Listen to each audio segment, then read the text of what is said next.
Hello दोस्तों, welcome to my YouTube channel. जैसा कि मैंने आपको पिछले लेक्चर में पूर्णांक क्या है और पूर्णांकों के प्रकार के बारे में बताया था, और मैं आज आपको पूर्णांकों के गुण के बारे में बताऊंगा। जैसा कि मैंने बोर्ड पे लिखा है कि पूर्णांकों के गुण, जिसमें सबसे पहला है संवृत्त या संवरक गुण, क्लोजर या क्लोजिंग प्रॉपर्टी। संवृत्त या संवरक गुण। अब संवरक या संवृत्त का क्या मतलब है?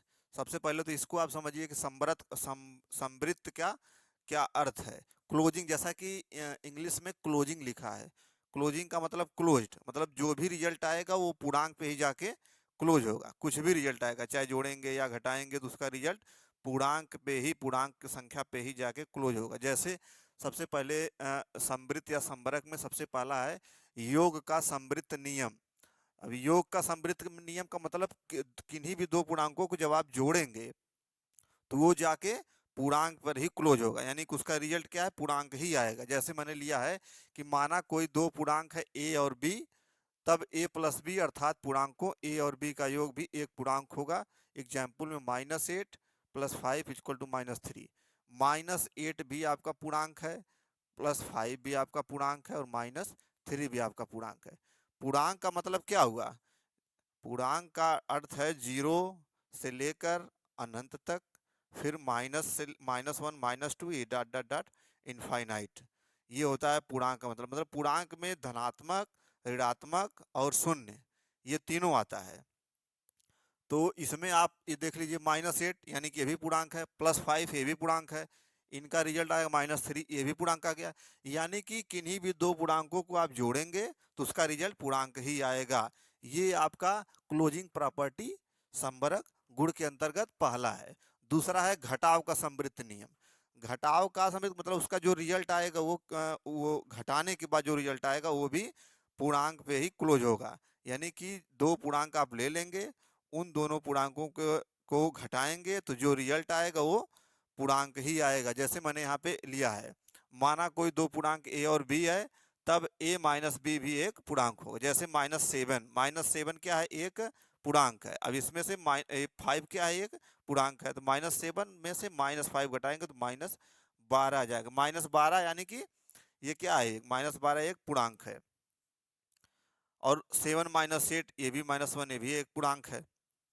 इसी प्रकार गुणन का संवृत्त नियम, यानी कि किन्हीं दो पूर्णांकों को जब गुणा करेंगे तो उसका रिजल्ट क्या आएगा, पूर्णांक ही आएगा।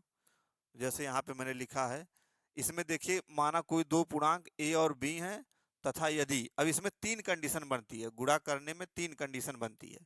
पहला, यदि दोनों पूर्णांक धनात्मक हो, यानी कि जब दो पूर्णांक जोड़ेंगे, गुणा करेंगे, तो उसमें दोनों पूर्णांक में या तो दोनों पूर्णांक धनात्मक होंगे, या दोनों पूर्णांक ऋणात्मक होंगे, या एक धनात्मक होगा एक ऋणात्मक होगा। तो तीन कंडीशन बनती है। तो सबसे पहली कंडीशन है दोनों पूर्णांक धनात्मक हो, यानी ए और बी दोनों धनात्मक हो, तो जो रिजल्ट आएगा वो भी क्या आएगा, धनात्मक ही आएगा। क्यों? क्योंकि plus into plus is equal to plus ही आता है। ये आपने पढ़ा होगा, plus into plus is equal to plus. ये आपका एक फार्मूला है, ये plus into plus is equal to plus ही आता है। इसी प्रकार दो पूर्णांक, यदि दोनों पूर्णांक ऋणात्मक हो, माने ए और बी दोनों माइनस में चले जाएं। ऋणात्मक मतलब ऋणात्मक पूर्णांक, ऋणात्मक पूर्णांक मतलब -1 -2 -3, तो डॉट डॉट डॉट इनफाइनाइट। तो ए और बी इन दोनों को, तो यहाँ पे दो माइनस है, तो यानी कि माइनस इंटू माइनस, इसका क्या आता है, प्लस। ये भी एक फार्मूला है कि माइनस का गुणा माइनस से करेंगे तो वो पॉजिटिव आता है। तो दोनों पूर्णांक धनात्मक हो तो धनात्मक पूर्णांक रिजल्ट आएगा, दोनों पूर्णांक ऋणात्मक हो तब भी धनात्मक पूर्णांक रिजल्ट आएगा। लेकिन यदि एक पूर्णांक धनात्मक हो और दूसरा पूर्णांक ऋणात्मक हो तो रिजल्ट ऋणात्मक पूर्णांक आएगा। अब आप इसको एग्जाम्पल से भी देख सकते हैं। जैसे आप सबसे पहला, इसमें पहला ले लीजिए ए बी। ए मान लीजिए 5 है, बी मान लीजिए 3 है, तो 5 इंटू 3, 5 × 3 = 15, जो 15 आया वो क्या आया, धनात्मक पूर्णांक आया। इसी तरह 5 और 3 को दोनों को माइनस में ले लीजिए, -5 -3, दोनों को गुणा करेंगे तो माइनस माइनस प्लस हो जाएगा, फिर 15 आएगा।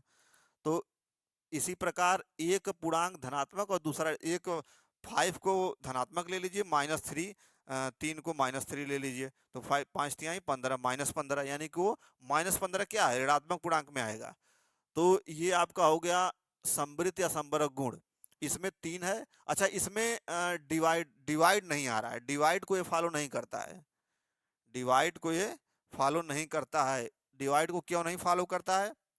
जैसे आप 3 3 और बाई 5 ले लिए, 3 भी एक पूर्णांक है, 5 भी एक पूर्णांक है। अब 3 और 5 को जब डिवाइड करेंगे, इसमें केवल आपको 3 फॉलो कर रहा है, योग का संवृत्त नियम फॉलो कर रहा है, घटाव का संवृत्त नियम फॉलो कर रहा है, गुणन का संवृत्त नियम फॉलो कर रहा है, लेकिन भाग का संवृत्त नियम क्यों नहीं फॉलो कर रहा है? उसको मैंने क्यों नहीं लिखा है? क्योंकि ये फॉलो नहीं करता है। फॉलो नहीं करता है तो एक एग्जाम्पल से देख के समझ लेते हैं क्यों नहीं फॉलो करता। जैसे मैंने एक पूर्णांक 3 ले लिया, दूसरा पूर्णांक 5 ले लिया। अब 3 में 5 से जब भाग देंगे तो किस में आएगा? वो पूर्णांक नहीं होगा। क्यों नहीं होगा? क्योंकि ये आ जाएगा आपका 0.6। 0.6 कोई पूर्णांक नहीं है, इसलिए भाग भाग भाग जो है क्लोजिंग प्रॉपर्टी इसका नहीं है। क्लोजिंग प्रॉपर्टी में विभाजन विधि पूर्णांकों पे नहीं लागू होती है। तो केवल 3 विधियां लागू होती हैं, योग, घटाना, गुणा, 3। क्यों नहीं 0.6? ये 0.6 क्यों नहीं पूर्णांक है? 0.6 क्यों नहीं पूर्णांक है? क्योंकि जब आप नंबर सिस्टम पे संख्या रेखा पे इसको दर्शाएंगे आप, तो उसमें पूर्णांक में 0 आता है, 1 आता है, 2 आता है, डॉट डॉट डॉट इनफाइनाइट। और जब -1, -2, -3 इसको डॉट डॉट डॉट इनफाइनाइट के बीच में 0.6 कहीं नहीं आ रहा है। संख्या रेखा पे 0.6 कहीं नहीं आ रहा है, क्योंकि पूर्णांक जो है पूर्ण संख्या, पूर्ण एक तरह से उसको पूर्ण कहा जाता है। तो पूर्णांक में 3 ही आता है, धनात्मक संख्याएं, धनात्मक पूर्णांक, ऋणात्मक पूर्णांक और 0। लेकिन 0.6 आपका कोई पूर्णांक नहीं है, इसलिए भाग या डिवाइड ये आपका ये नियम आपका फॉलो नहीं करता है। अब इसी में मैंने एक दूसरी विधि लिखी है, क्रम विनिमय कम्यूटेटिव प्रॉपर्टी। अभी ये इसके 6-7 गुण है, पूर्णांकों के 6-7 गुण है। तो आज मैं आपको ये 2 गुण के बारे में बता रहा हूँ। तो फर्स्ट गुण मैंने आपको बता दिया, क्रम विनिमय गुण।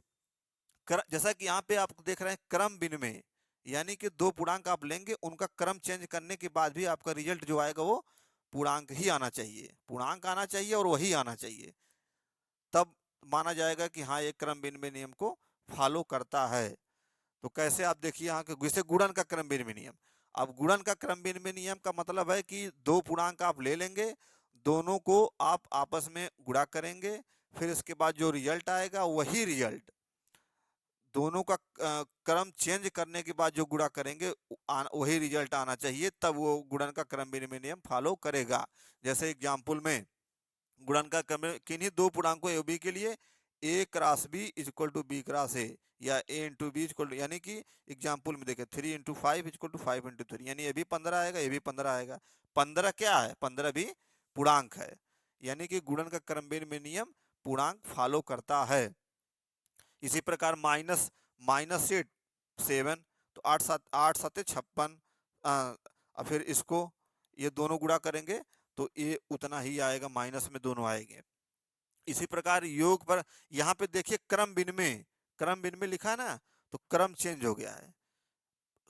यहाँ पे सबसे पहले 8 था, 7 था, लेकिन दूसरी तरफ मैंने 7 और 8 लिख दिया है।